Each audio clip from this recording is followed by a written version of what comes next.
Halo teman-teman investor semuanya, semoga sehat dan bahagia selalu. Buat yang belum subscribe, boleh tolong di subscribe terlebih dahulu. Buat yang sudah subscribe, terima kasih banget karena sudah mendukung YouTube channel Pesan Saham.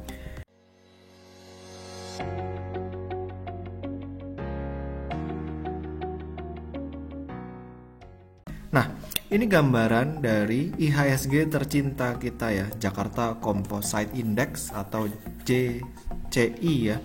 Ini ditutup turun 5% kemarin. Jadi setelah naik dari bawah 4.000 ya di bulan Maret, naik terus ke 5.350.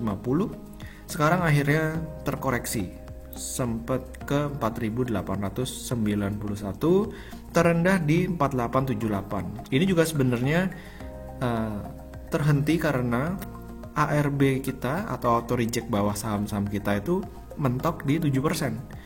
Coba di 25% ya, IHSG kita bisa kemana ini? Nah, nggak tahu juga. Tapi untungnya Bursa Efek Indonesia kita masih belum membuka atau merubah aturan ARB kita ke level awal.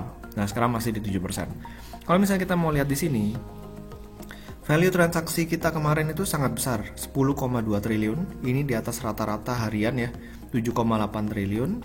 Lalu secara frekuensi juga banyak banget di 717.000 kali. Ini di atas rata-rata harian juga ya di 565.000 kali. Market kapitalisasi kita juga masih belum balik ke 7.000-an triliun seperti akhir tahun 2019.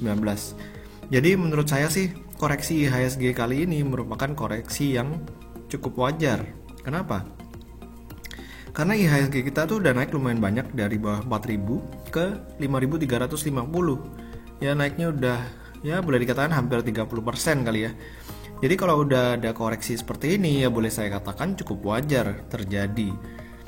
Nah, kalau misalnya kita lihat secara sektoralnya, ya ini year to date ya, artinya dari awal tahun sampai sekarang, itu sektor yang paling parah turunnya itu adalah properti, real estate, dan juga building construction. Jadi seperti Adi, Wika, Waskita, lalu juga mall-mall, Pakuwon ya, Sumarekon, BSD, itu semuanya terpukul ya, properti, real estate, and building construction. Apalagi ada disuruh work from home, WFH, jadi permintaan kantor, gedung-gedung juga berkurang cukup signifikan. Jadi nggak heran penurunannya paling dalam di tahun ini.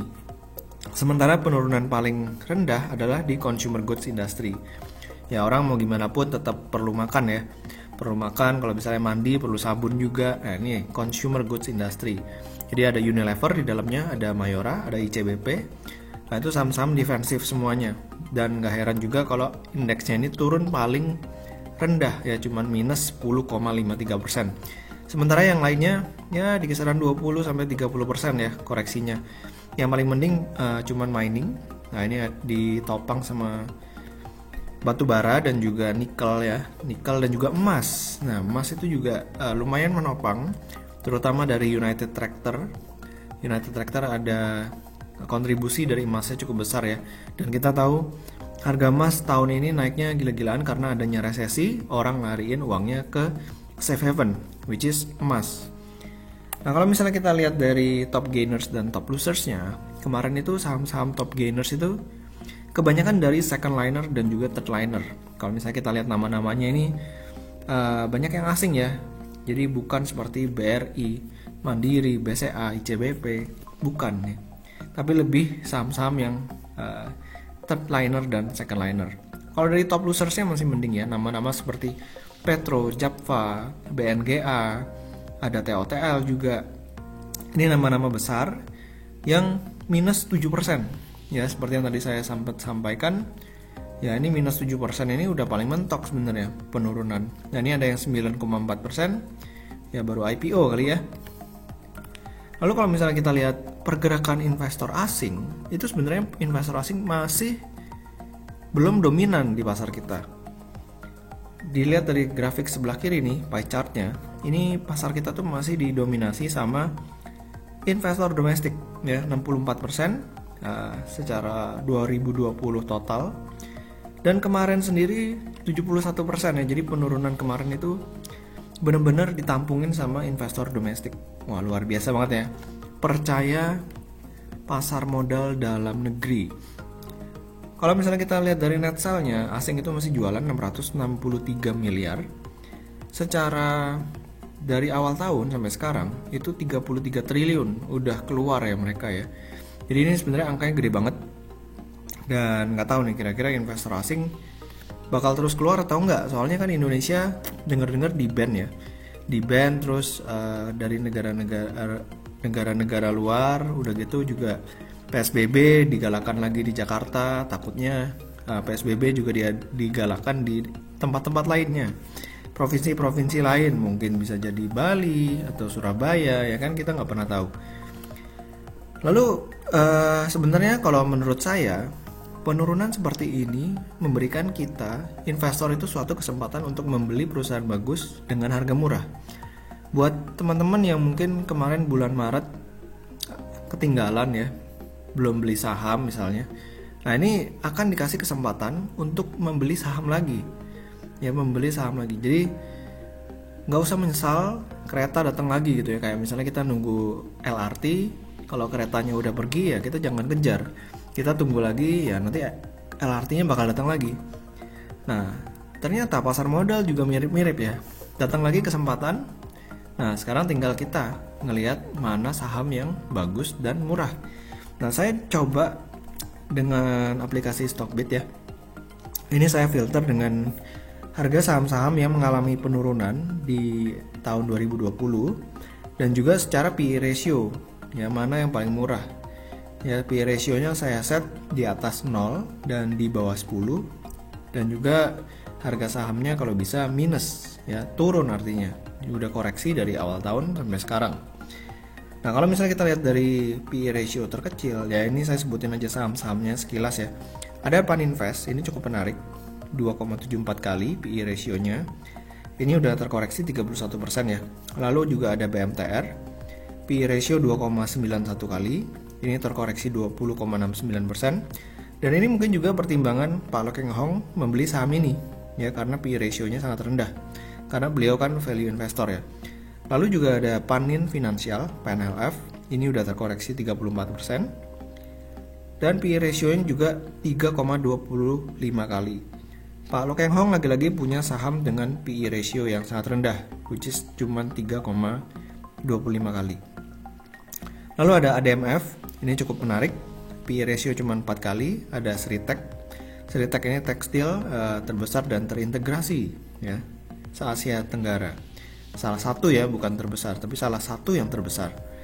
Ini juga boleh diperhatikan, tapi ya balik lagi karena tekstil juga terpukul ya di tengah pandemi COVID-19 ini. Lalu ada ADI, nah ini juga masih kurang begitu menarik karena proyek-proyek infrastruktur dari pemerintah belum menjadi fokus ya. Mungkin sampai nanti pandemi COVID-19 udah mulai terselesaikan. Lalu ada Astra Grafia, punya Astra. Ada Wika Gedung, ada Elsa ini minyak. Lalu ada Daking. Nah Daking ini minusnya parah banget ya, 73,93%.